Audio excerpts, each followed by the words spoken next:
I pulled up to my new house, the $1 million four-bedroom dream home I'd just bought with cash, and saw a moving truck already parked in the driveway. My brother Jake's car was there too, and my parents' SUV. I got out slowly, confused, walked toward the house. My sister-in-law Melissa was directing movers. "Careful with that couch, it's expensive." Two guys were carrying furniture through my front door. Jake came out, saw me, and grinned. "Bro, perfect timing. Come help us move in." I blinked. "Move in?" My mom appeared, crying happy tears. "Surprise! We bought Jake and Melissa this beautiful house. Isn't it wonderful?" I looked at the house number. 847 Maple Grove Drive. My house. The one I'd closed on 2 weeks ago. The one I'd paid $1 million cash for. They thought my parents bought it for them. I could have corrected them right there. Could have said, "Actually, this is my house." But something made me pause. Curiosity, maybe. Or a desire to see just how far this would go. So instead, I smiled and said, "Wow, that's amazing. Let me help." My name's Ryan. I'm 36, single, work as a principal engineer at a tech company. I've been building wealth quietly for 14 years. $2.4 million net worth, 3 rental properties, solid investment portfolio. My family has no idea. They think I'm barely getting by. Still in my old apartment driving my 2015 Honda Civic, wearing jeans and hoodies to family dinners. My brother Jake is 33, married to Melissa, 2 kids, Emma, 8, and Noah, 5. Jake works in sales, inconsistent income.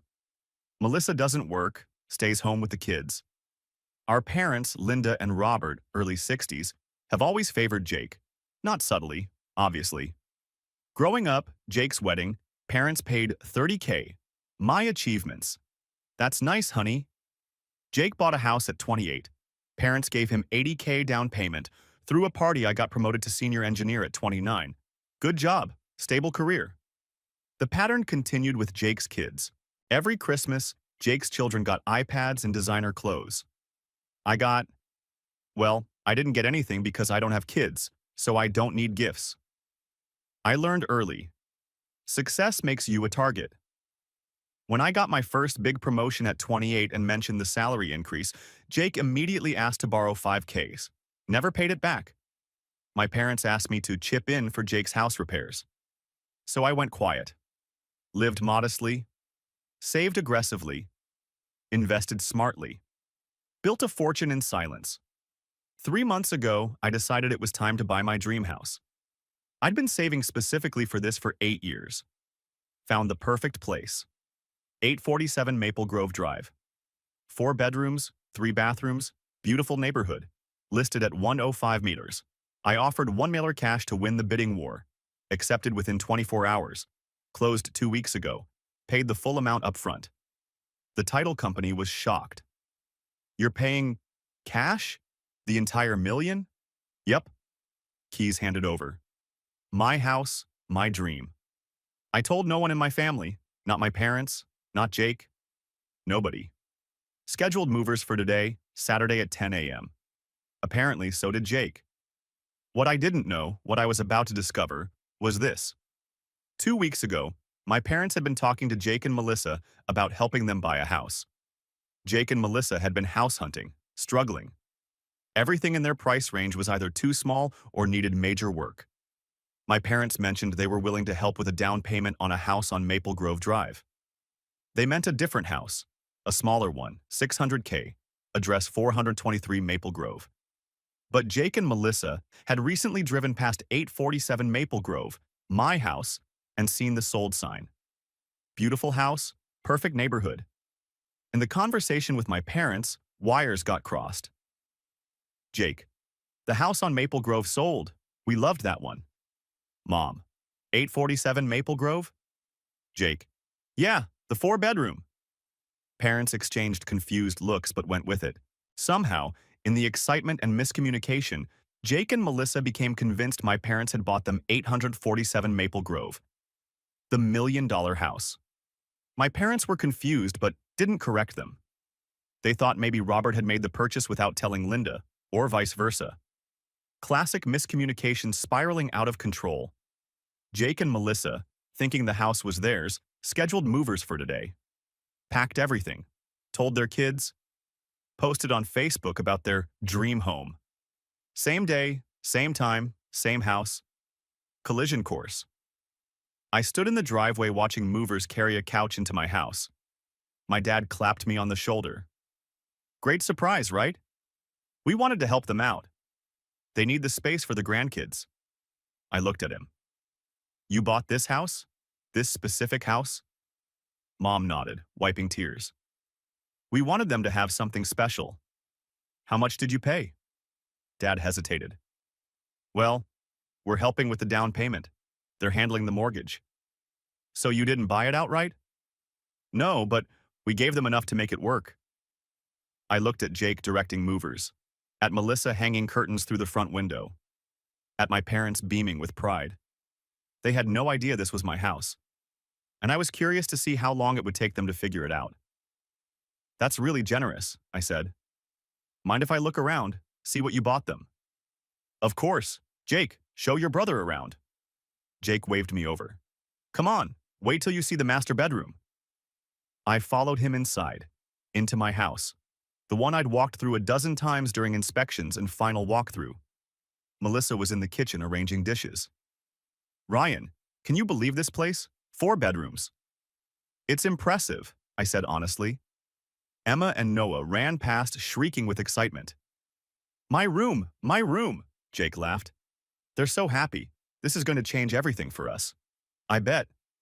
He showed me the master bedroom, the ensuite bathroom, the walk-in closet where I'd had a safe installed during my inspection period.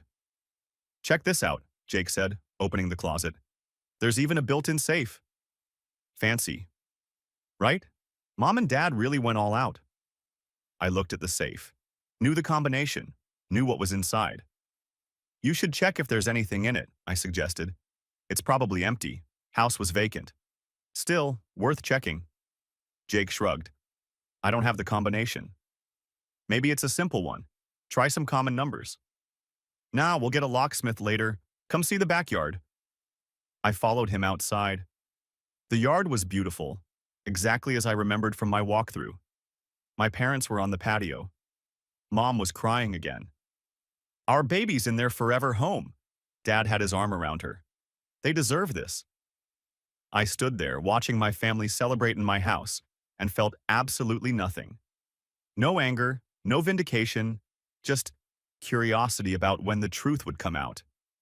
An hour passed. Most of the furniture was in. Movers were finishing up. Melissa paid them. Thank you so much, the movers left.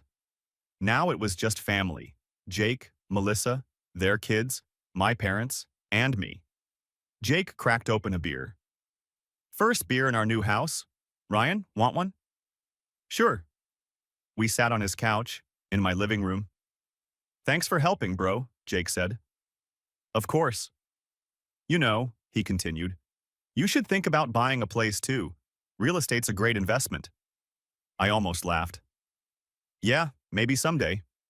Melissa joined us. Do you still have that tiny apartment? For now? You should upgrade, find a nice place, settle down. Maybe. My dad checked his watch. We should probably head out. Let you guys get settled. Mom hugged Jake and Melissa. We're so happy for you. They hugged me too. Thanks for helping, Ryan. Anytime. As my parents headed to their car, I made a decision. Time to end this. Hey, I called out to everyone. Before you all get too comfortable, can I show you something? Jake looked over. What's up? That safe in the master closet. I think I can open it. Melissa raised her eyebrows. Really? Maybe. Want me to try? Jake shrugged. Sure, why not? We all walked to the master bedroom. My parents had stopped at the door, curious. I went to the closet, knelt in front of the safe, and punched in the code. It opened. Whoa, Jake leaned in. How'd you know the combination? Lucky guess. Inside the safe, a folder with documents. I pulled it out. What is it? Melissa asked. I opened the folder, pulled out the first document. The house deed. Owner, Ryan Morrison. Purchase date, 2 weeks ago. Purchase price, $1,000 payment method, cash. I held it up. This is interesting. Jake grabbed it from my hand, stared at it. This says your name. Yeah? Melissa looked over his shoulder. Wait, what? The deed to this house, I said calmly. In my name. Because I bought it. Complete silence. My dad took the deed from Jake. Read it. His face went pale. Ryan, what is this? It's the deed to my house. I closed 2 weeks ago, paid $1 million cash. Mom's hand went to her mouth. You bought this house? Yes. Jake's face was cycling through confusion, disbelief, anger. That's impossible. Mom and Dad said they bought it for us. I turned to my parents. Did you? Linda and Robert looked at each other, panicked. We thought, Mom stammered. Dad looked at Jake. We never said we bought this house. Yes, you did, Melissa's voice rose. You said 847 Maple Grove. We said a house on Maple Grove, Dad said carefully. A different one, smaller. We were talking about 423 Maple Grove. The realization hit Jake and Melissa simultaneously. 423? Jake said weakly. Yes, a $600K house. We were going to help with the down payment. Melissa's face went red. We just moved all our furniture into someone else's house? Into my house, I corrected. Jake turned to me. You knew, and you let us move everything in. I was curious how far you'd go. This is insane, Melissa grabbed her phone. You can't afford $1 million house. You live in a shitty apartment. Lived, past tense. I live here now. My dad was staring at me like I was a stranger. You paid $1 million? Cash? Yes. How? I've been saving and investing for 14 years, built a solid portfolio. This seemed like a good purchase. Mom sat down on Jake's couch, my couch, looking dazed. We had no idea. You never asked. Jake was pacing, running his hands through his hair. So what? We just move everything back out? That would be the normal course of action when you realize you've moved into someone else's house without permission. Without permission? Melissa shrieked. Your parents told us this was ours. My parents were confused. You didn't verify. You didn't check the deed. You didn't do any due diligence. You just assumed. My dad stood up. This is a misunderstanding. Is it? Because it seems pretty clear. You helped Jake and Melissa. They got excited. Nobody bothered to confirm who actually owned the property. And now, here we are. Jake's face was red. You seriously expect us to move out? It's my house, Jake. Yes. Where are we supposed to go? Our old place is rented. New tenants move in Monday. That stopped me. You already rented your old house? Melissa was crying now. We thought we'd be here. We gave notice. The lease is signed. I looked at my family. Jake and Melissa panicking. The kids starting to pick up on the tension.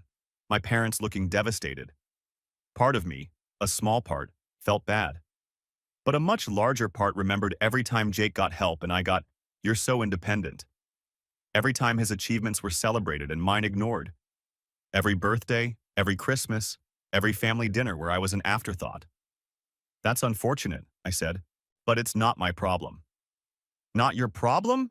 Jake stepped toward me. We're family. Family that just broke into my house and moved in without checking if it was actually yours. My mom was crying. Ryan, please. The children. The children you always prioritize over everything else? Including me? That's not fair. Isn't it? When's the last time you asked about my life, Mom? My career? My goals? Silence. That's what I thought. I looked at my watch. My movers are scheduled to arrive in an hour with my furniture. I suggest you figure out your living situation quickly. Jake looked like he might punch me. Melissa was on her phone, frantically calling movers. My dad just stared at me. I don't even know you. No, I agreed. You don't. You never bothered to. I walked out of the master bedroom, through my house and out to my car. Behind me, I could hear Melissa crying, Jake shouting, my mom trying to calm everyone down.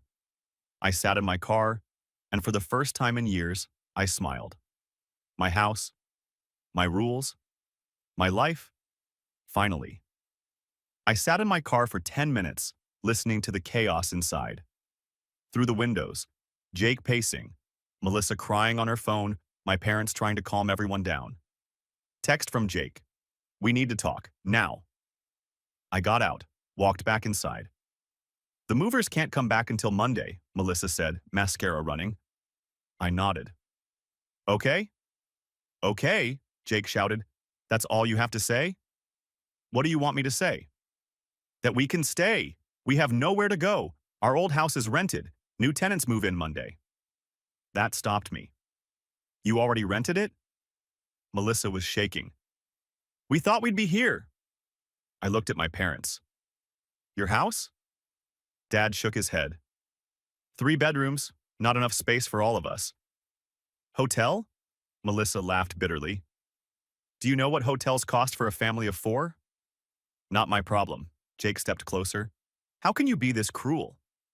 You keep using that word, family. Doesn't mean what you think it means. My mom stood up. Ryan, please. Just until Monday? I looked around. Jake's furniture everywhere. Emma and Noah confused, asking what was happening. Fine. Monday morning, 8 a.m. Everything out. Melissa's face flooded with relief. Thank you. But Monday, if there's a single item left, I'm calling the police. Jake's face reddened. You wouldn't? Try me. I pulled out my phone. Opened Venmo. Showed Jake the screen. Remember that $5,000 you borrowed 8 years ago? April 2017, 5,000 sent, 0 received back. Still want to tell me you paid it back? He looked away. Enjoy your weekend in my house. I left.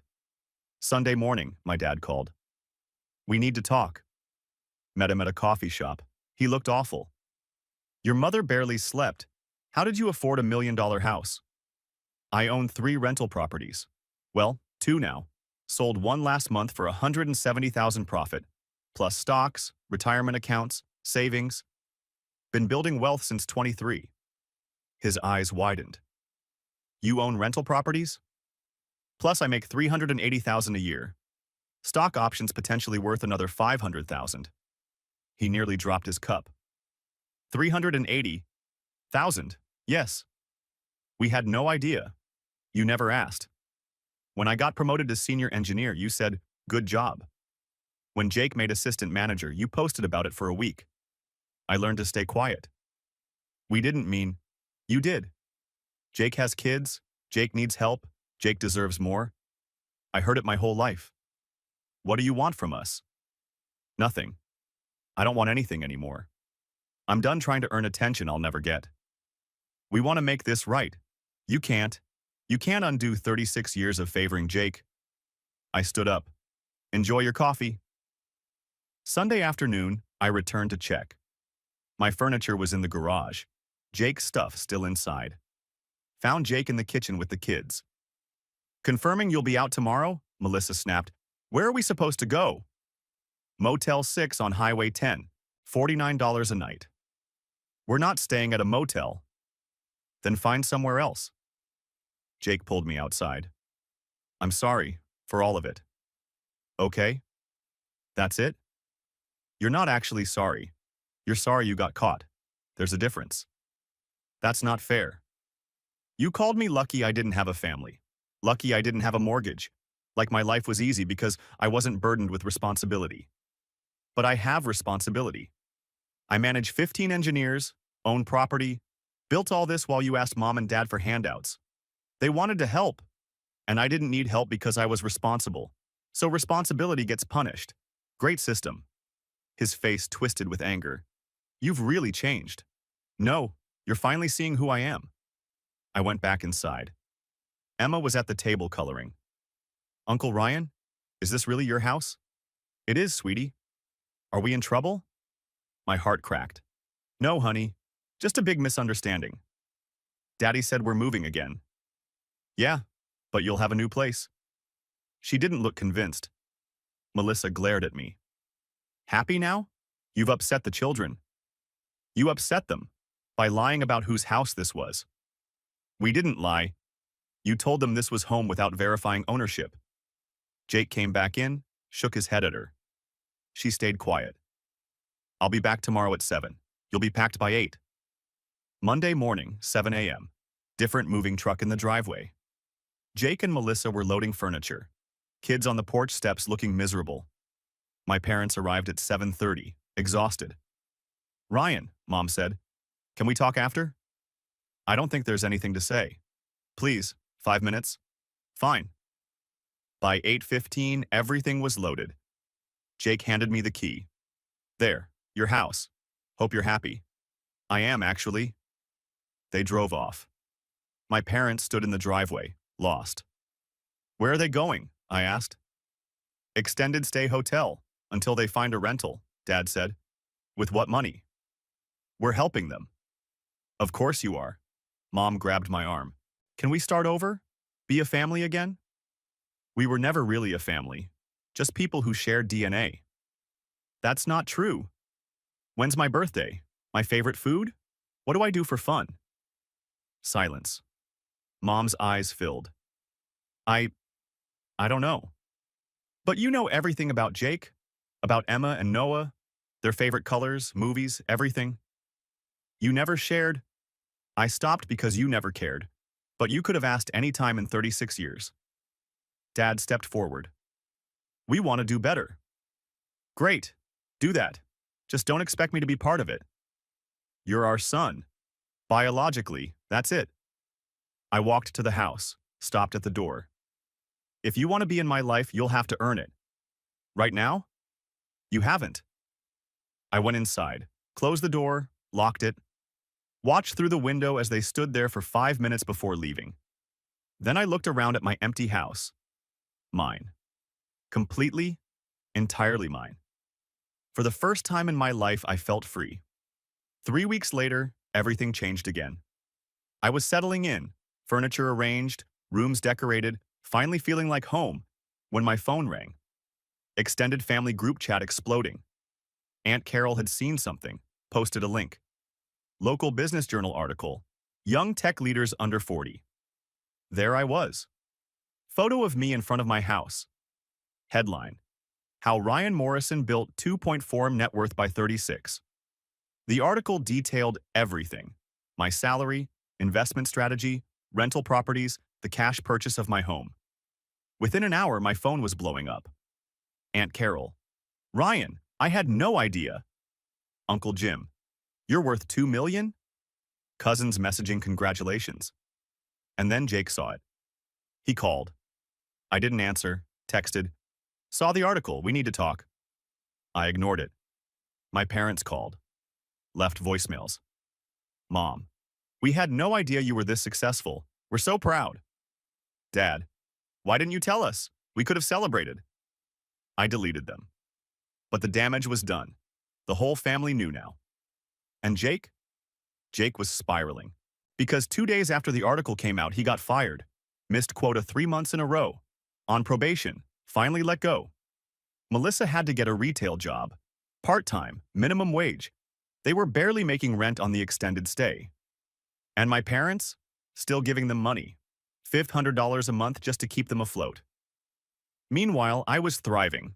Got promoted at work. Engineering director now. Salary, $480K.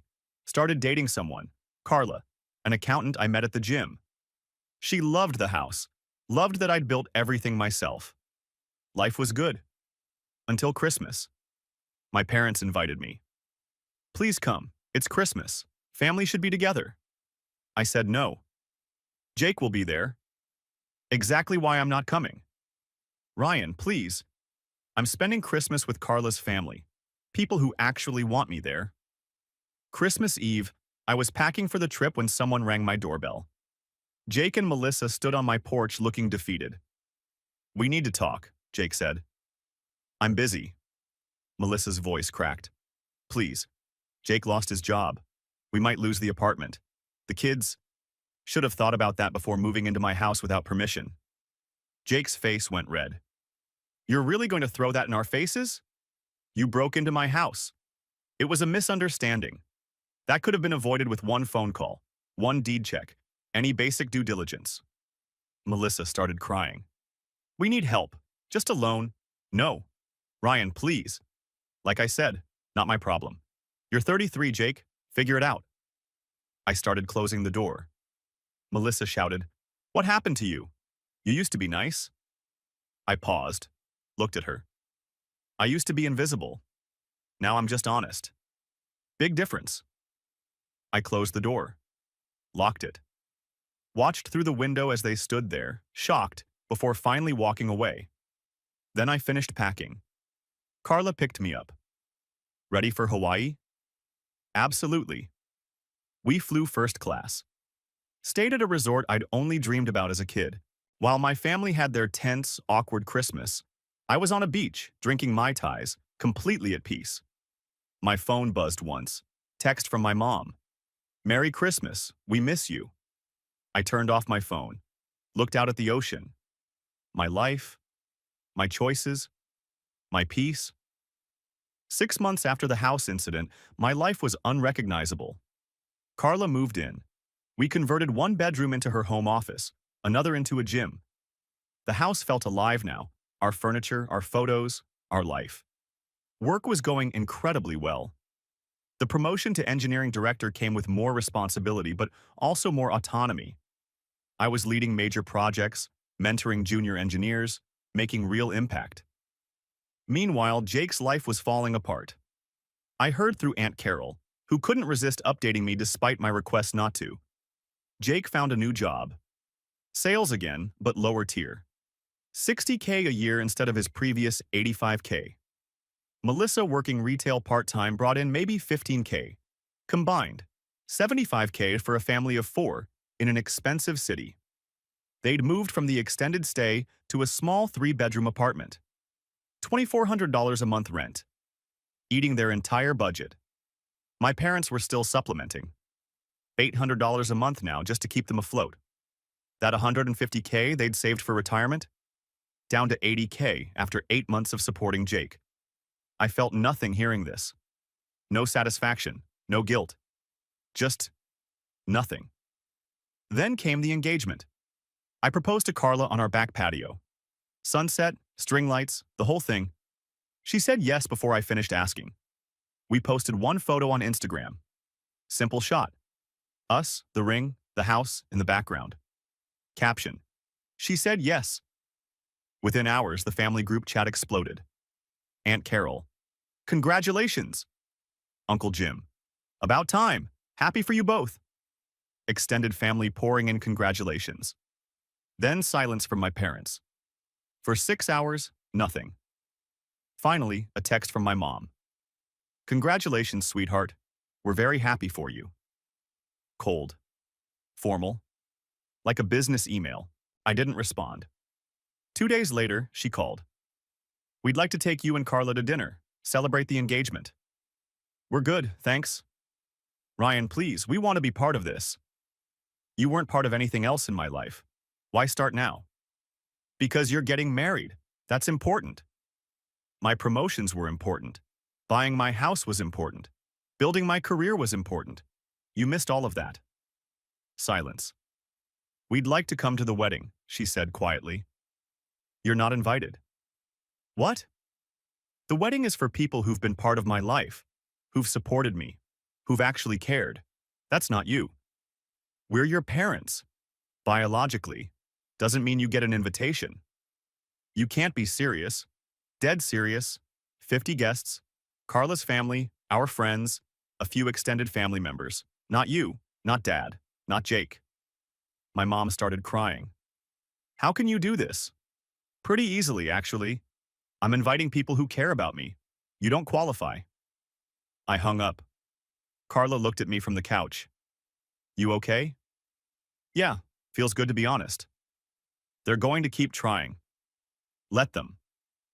Wedding planning was joyful, no drama, no fighting over guest lists or seating charts. Just Carla and me making decisions together. We set the date, 6 months out. Small ceremony in our backyard. 50 guests maximum. Sent invitations. Aunt Carol got one. Uncle Jim. Supportive cousins. Carla's entire family. My parents got nothing. Neither did Jake. 3 weeks after invitations went out, my dad showed up at my office. Security called up. Mr. Morrison, your father is in the lobby. I sighed. Tell him I'm in meetings. He says he'll wait. Tell him I'm in meetings all day. 10 minutes later. He's still here, says it's urgent. I went down, found him sitting in the lobby, looking smaller than I remembered. What do you want? He stood up. To talk, please. I'm working. 5 minutes, that's all I'm asking. We went outside, stood on the sidewalk. We didn't get an invitation to the wedding, he said. Correct. Ryan, we're your parents. You keep saying that like it means something. It does mean something. Does it? Because for 36 years it meant Jake got everything and I got forgotten. Now that I'm successful and getting married, suddenly it matters? We made mistakes. You made choices. Every time Jake needed money, you gave it. Every time he failed, you caught him. Every time I succeeded, you barely noticed. We thought you were fine. I was fine. I am fine. Without you. His face crumpled. What do we have to do? To be in your life again? Nothing. There's nothing you can do. Some bridges don't get rebuilt. You're really going to get married without us there? Yes. What about grandchildren?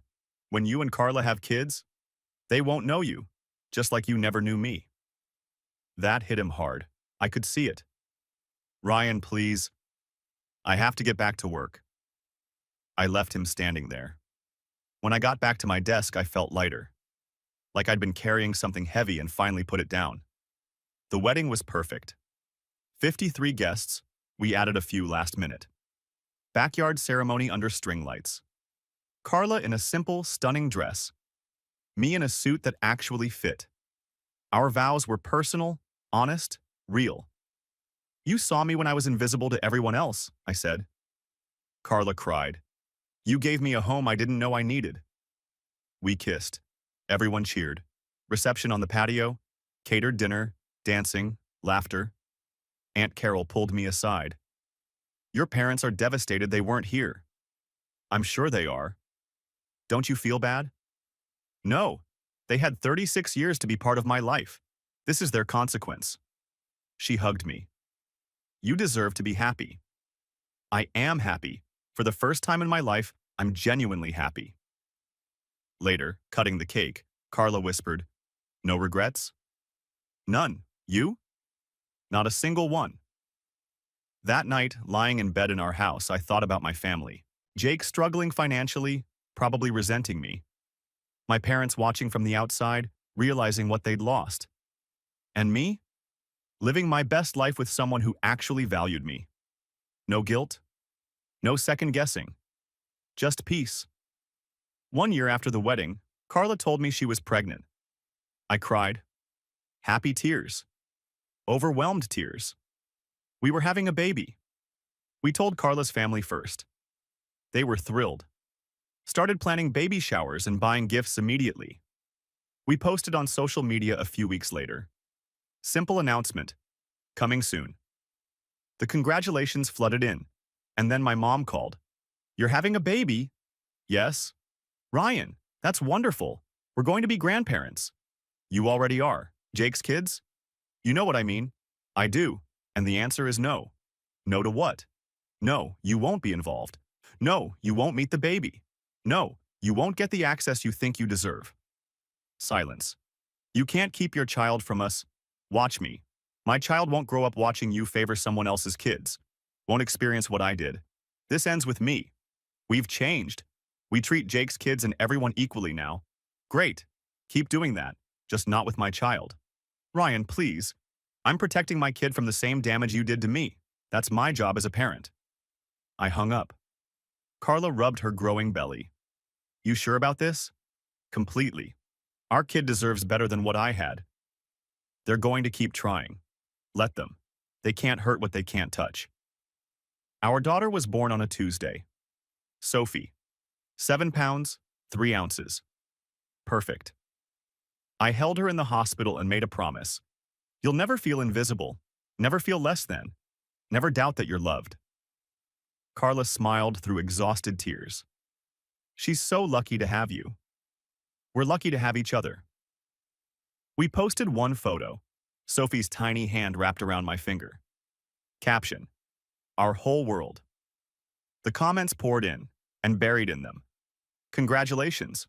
We'd love to meet her. Mom. I deleted the comment, blocked their accounts. We were done. 6 months after Sophie was born, I got a letter. Physical mail forwarded from my old apartment. From my dad. Ryan, I don't expect you to respond. I just need you to know something. Watching you build a life without us, the house, the career, the marriage, now Sophie, has been the hardest thing your mother and I have ever experienced. Not because we're not part of it. Because we realize we could have been. We failed you. For 36 years we chose Jake over you, made excuses, told ourselves you were fine, but you weren't fine.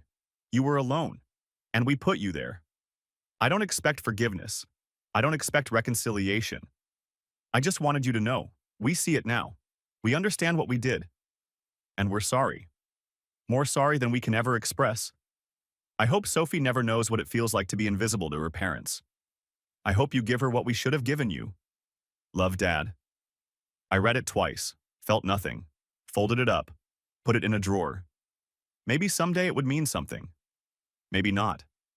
But right now, I had a wife who loved me, a daughter who needed me, a life I'd built entirely on my own terms. And that was enough. More than enough. That night, I sat in Sophie's nursery, rocking her to sleep, humming quietly, watching her tiny chest rise and fall. Carla appeared in the doorway. She asleep? Almost. You okay? Yeah. I'm perfect. And I was. For the first time in my life, I wasn't waiting for someone to see me. I wasn't trying to earn love I'd never receive. I wasn't the invisible son anymore. I was just Ryan, husband, father, engineer, homeowner. Builder of a life so full and complete that my family's absence didn't leave a hole. It left space. Space for people who actually cared, who showed up, who valued me. And that space, it was exactly where I needed to be. 2 years after Sophie was born, my life had never been better.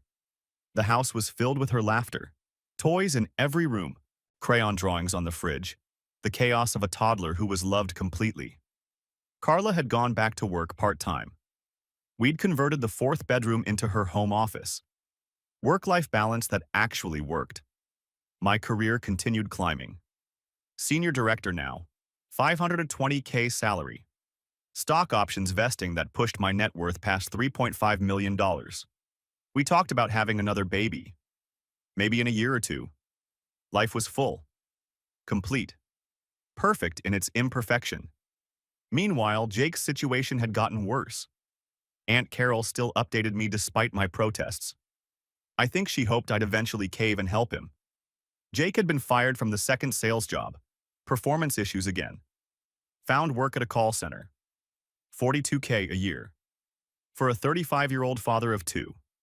Melissa still working retail. Together, maybe $60K total. They'd moved again. Smaller apartment, rougher neighborhood. $1,900 a month, but that was still more than they could afford. My parents were giving them $2,200 a month now. Their retirement savings? Gone. Completely depleted. Emma was 10 now, Noah was 7. According to Aunt Carol, they were struggling in school, acting out. The instability was affecting them. I felt bad for the kids, not for Jake and Melissa. They'd made their choices. This was the consequence. Then, one Saturday morning, everything came to a head. I was in the backyard with Sophie. She was chasing bubbles I was blowing, giggling every time one popped. Carla was inside making breakfast. The doorbell rang. Carla called out, "I'll get it." 30 seconds later, "Ryan, you need to come here." Something in her voice made me pick up Sophie and head inside. My parents stood in the entryway, and Jake, and Melissa, all 4 of them. "What are you doing here?" I asked. My mom's eyes immediately went to Sophie. "Oh my God, she's beautiful." Sophie buried her face in my shoulder, shy around strangers. You need to leave, I said calmly. Please, my dad said. Just hear us out. No, you're not welcome here. Leave. Jake stepped forward. Ryan, we're desperate. I lost my job again. We're being evicted. We have nowhere to go. Not my problem. Melissa started crying. We have children. They're going to be homeless. You have two options. 1. Ask your parents to take you in. 2. Figure it out like adults. Neither involves me. Mom and Dad's house isn't big enough, Jake started. Then downsize. Get a smaller apartment. Move to a cheaper city. I don't care. But you're not moving in here. My mom was still staring at Sophie. She has your eyes. Don't, I said sharply. Don't look at her. Don't talk to her. You don't get access to my daughter. We're her grandparents. You're strangers. That's all you'll ever be to her. Carla stepped beside me, protective. You all need to leave. Now. Jake's face twisted with anger. You're really going to let your family be homeless while you live in this mansion? This mansion I paid for, with money I earned, while you were asking Mom and Dad for handouts. We needed help. So did I, when I was 23, working 2 jobs, putting myself through college. But you know what I got? You're so independent you'll figure it out. So I did. I figured it out without you. My dad stepped forward. Please. We know we failed you. We're sorry. But can't we move forward? Forward how? By me rescuing Jake again? Enabling his irresponsibility? He's your brother.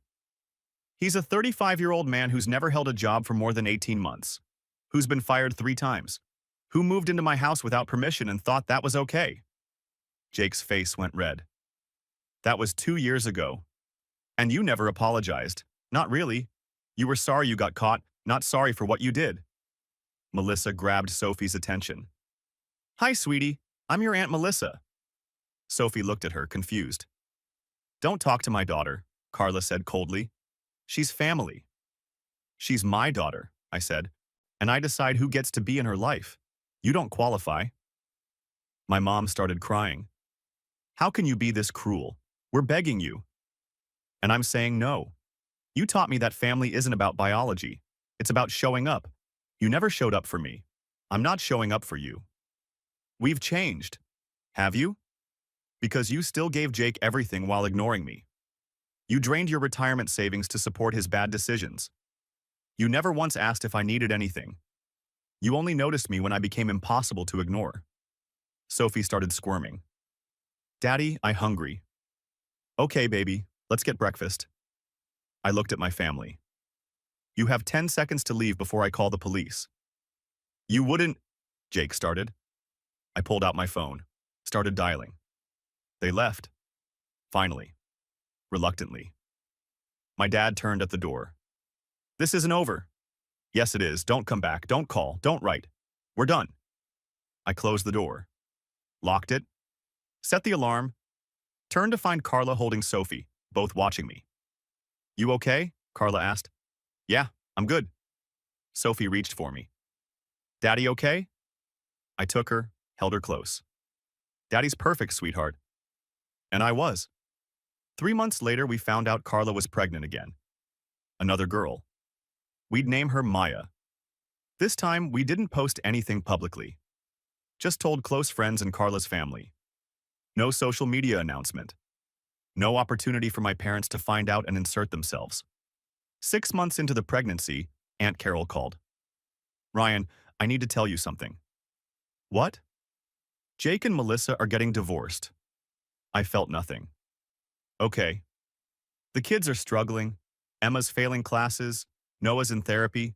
Your parents are trying to help, but they're overwhelmed. Why are you telling me this? Because they're your family. They need you. They needed me 38 years ago, when I was a kid trying to earn my parents' attention, when I was a young adult building a career. They didn't show up then. I'm not showing up now. Jake's talking about giving the kids to your parents, full time. That's between them. Linda and Robert are in their 60s. They can't raise 2 young kids. Then Jake should step up and be a father. Novel concept, I know. You're unbelievable. I'm honest. There's a difference. She hung up on me. I told Carla about the conversation. How do you feel? She asked. Nothing. I feel nothing. Is that bad? No, it's healthy. You set boundaries. They're respecting them by staying away. Everyone gets what they chose. Sometimes I wonder if I'm being too harsh. Are you? I thought about it. About my childhood. About Jake getting everything. About my parents showing up only when I had something they wanted. No, I'm being exactly harsh enough.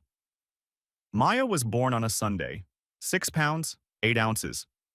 Quieter than Sophie had been, but just as perfect. We brought her home 2 days later. Sophie was obsessed with her new sister. Baby Maya, she'd chant, trying to help with everything. Our house felt complete. 2 daughters. A wife I loved. A career I was proud of. Wealth I'd built with my own hands. My family. The one I'd created, not the one I'd been born into, was everything I'd ever wanted. One evening, I was giving Maya a bottle while Sophie played nearby. Carla was cooking dinner. The doorbell rang. We all froze. It was 6 p.m. We weren't expecting anyone. I handed Maya to Carla. Stay here. Checked the security camera on my phone first. It was Emma, Jake's daughter, 10 years old, alone. I opened the door. Emma? What are you doing here? She was crying. Uncle Ryan, please, I need help. My heart broke. Where's your dad? I don't know. He dropped me and Noah at Grandma and Grandpa's and left. Said he needed space. That was 3 days ago. Where's Noah now? At Grandma's. I took the bus here. I remembered your address from when we moved in that one time. Does your grandma know you're here? She shook her head. Please don't make me go back. Grandma and Grandpa are always fighting about money. Noah cries every night. I just want things to be normal.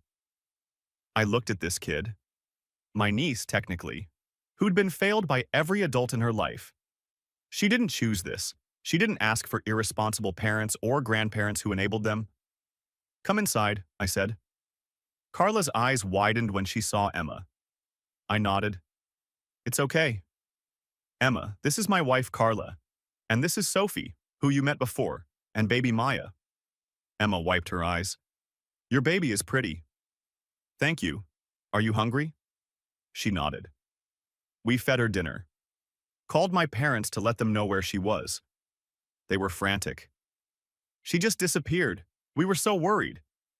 She took a bus here, alone, because she didn't feel safe at your house. Silence.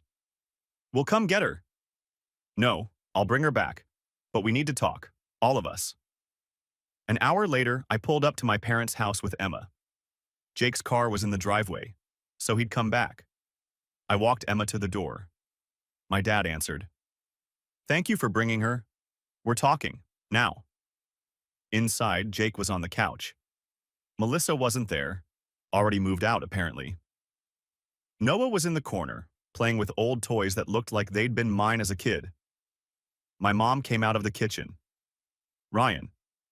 Emma showed up at my house, alone, on a bus. Because she doesn't feel safe here. Jake stood up. She's being dramatic. She's 10 years old and traumatized. You abandoned your kids for 3 days. Where the hell were you? I needed time to think. You needed time to be a father. Those kids didn't ask for any of this. My dad tried to intervene. Ryan, we're handling it. Are you? Because from where I'm standing, nobody's handling anything. Jake's a deadbeat. Melissa left. You two are in your 60s trying to raise kids you can't afford. This is a disaster. What do you want us to do? My mom cried. I looked at Emma and Noah. 2 kids who deserved better than this. I want Jake to grow up, get a stable job, actually parent his children. I want you two to stop enabling him. And I want these kids to have a real chance at a normal life. We're trying. Try harder, because if you don't, those kids are going to end up as damaged as I was. And that's on you. Jake glared at me. You think you're so much better than us? I don't think it. I know it. I broke the cycle, built a life, created a family that actually works. You can do the same, but you have to want it. I knelt down to Emma. You're a brave kid. Keep being brave, okay? She hugged me. Thank you, Uncle Ryan. I left without another word. Driving home, my phone rang. Carla. How'd it go? About as expected. Jake's a mess. The kids are suffering. My parents are overwhelmed. Are you going to help them? I thought about it. Really thought about it. No, the kids, I feel for. But Jake? My parents? They made their choices. I'm not rescuing them. Even though you could? Especially because I could. If I step in, nothing changes. Jake keeps failing. My parents keep enabling. The cycle continues. That's harsh. It's necessary. When I got home, Sophie was asleep. Maya was fussing. Carla was exhausted. I took Maya, walked her around the house, bouncing gently, humming. She settled against my chest, her tiny hand gripping my shirt. This was my family. These 3 people. This house. This life. I'd built it without help, without approval, without waiting for people who'd never cared to suddenly start. And it was perfect. Not because it was easy, but because it was mine. Completely, entirely, unapologetically mine. 2 weeks later, I got one final letter from my dad. Ryan, you were right about everything. Jake's getting help, real help, therapy, job training. He's trying. We've stopped giving him money, told him he needs to stand on his own. Emma and Noah are staying with us for now, but we're helping Jake work toward getting them back.